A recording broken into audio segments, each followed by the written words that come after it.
Penguin Random House Audio presents First, Wear a Face Mask, a doctor's guide to reducing risk of infection during the pandemic and beyond, by Dr. Philip M. Tierno, Jr., read for you by Jim Seybert. Note to listeners: no book can replace the diagnostic expertise and medical advice of a trusted physician. Please be certain to consult with your doctor before making any decisions that affect your health, particularly if you suffer from any medical condition or have any symptom that may require treatment.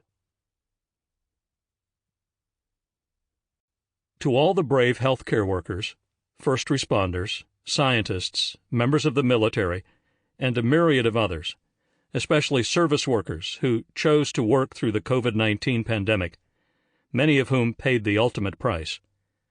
They sacrificed themselves and rose to the challenge, exceeding all expectations for the benefit of their fellow man. Introduction: An ounce of prevention. For the moment, let's take a step backward in order to fully assess what happened to us as individuals, as citizens, and as members of the global community during the spread of COVID-19. Simply put, the lives of every member of our human civilization on planet Earth were completely disrupted and changed by the lowest life form on Earth, an invisible germ.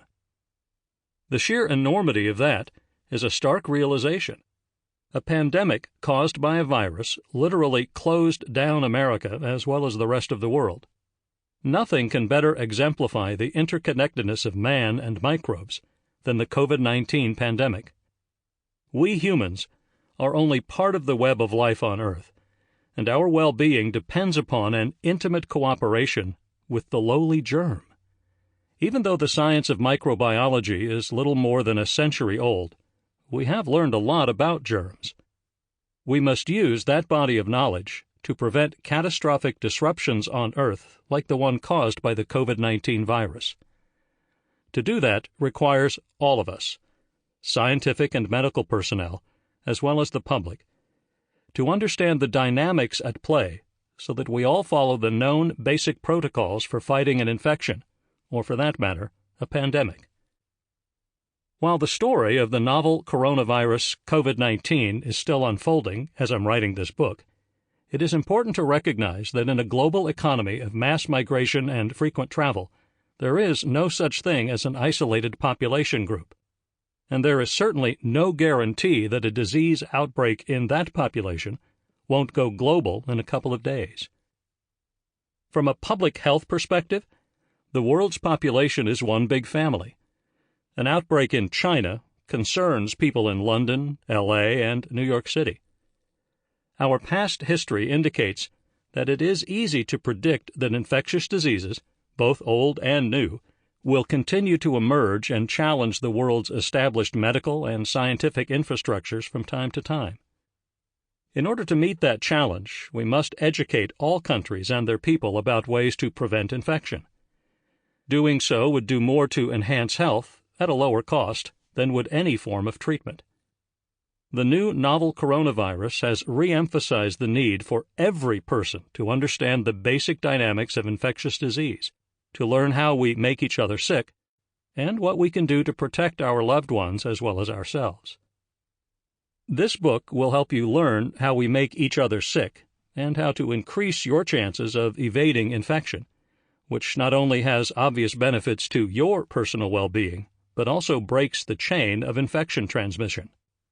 The COVID-19 virus had an unprecedented impact on the world. It caused a pandemic involving more than 200 countries and territories, complete with a worldwide economic disaster, financial collapse, and adverse psychological manifestations for the masses. There clearly is a need to present information in a concise, straightforward, and non-hyperbolic manner on how we can understand and then mitigate any such infections in the future. There is, unfortunately, a proliferation of false, contradictory, or simply overwhelming information on the Internet. Figuring out how to stay safe in this changed world by watching the news, searching on websites and social media, or listening to your friends, can feel like drinking from a fire hose. As a microbiologist with 40-plus years' experience, I've set out to share the most important information about how infections spread and how you can stay safe from all manner of contagious diseases in a digestible, approachable, and even reassuring manner. If you want to get straight to the strategies, skip ahead to Part 2. I'll walk you through the most common scenarios you'll encounter in everyday life: commuting, traveling, cooking, and keeping your house, kids, and pets safe. But after you've grounded yourself in these important life skills, I encourage you to flip back to Part 1 and learn the larger context of how infections spread through populations.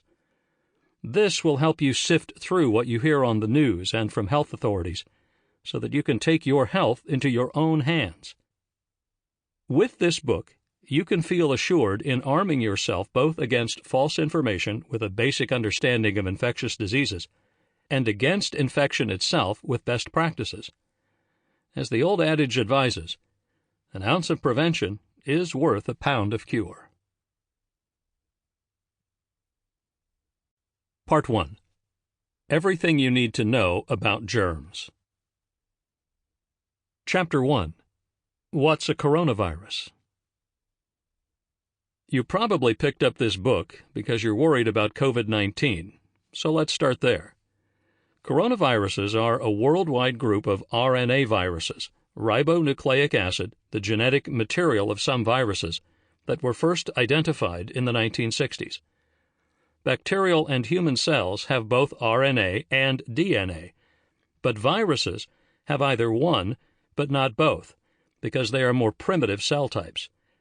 They are the cause of about 15 to 30% of common colds, usually in the winter months.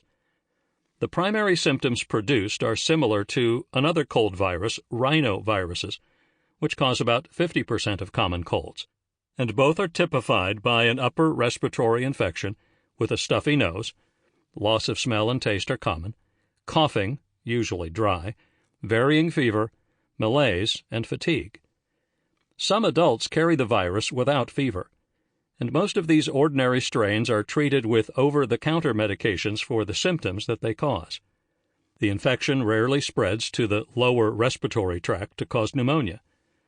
That's more likely to occur in people who are older or who have comorbidities like COPD, heart disease, diabetes, or are immunosuppressed. Studies have shown that antibodies to the coronavirus appear in childhood and increase with age. It has also been shown that people can be reinfected in some cases after a period of about a year. That's why respiratory viruses continually cause colds in humans, although immunity usually lasts longer and maybe even for life. Coronaviruses are also suspected of causing gastroenteritis, with the virus sometimes found in the stool. Animals also have infections caused by coronaviruses, but their viruses usually do not infect humans, and vice versa, human strains don't usually infect animals. Sometimes, however, they do.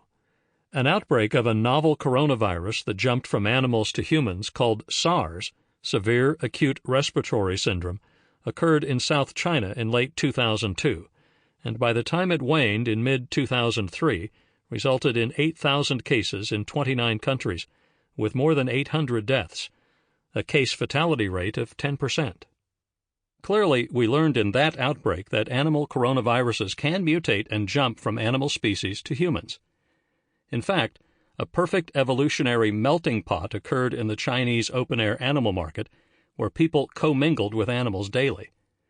These animals were slaughtered on the spot and then packaged and sold to people who use them in ritual ceremonies or for food delicacies. Coronaviruses have the ability to exhibit a high frequency of mutation and an especially high incidence of deletion mutations. They also undergo a high frequency of recombination during replication. This becomes a perfect prerequisite for a mutation that allows jumping species from animals to humans. It is believed that the SARS virus, for example, jumped from a bat to a civet cat to humans. In 2012, there was another coronavirus outbreak called MERS, Middle East Respiratory Syndrome. According to the CDC, Health officials first reported the disease in Saudi Arabia in September 2012. Sample complete. Ready to continue?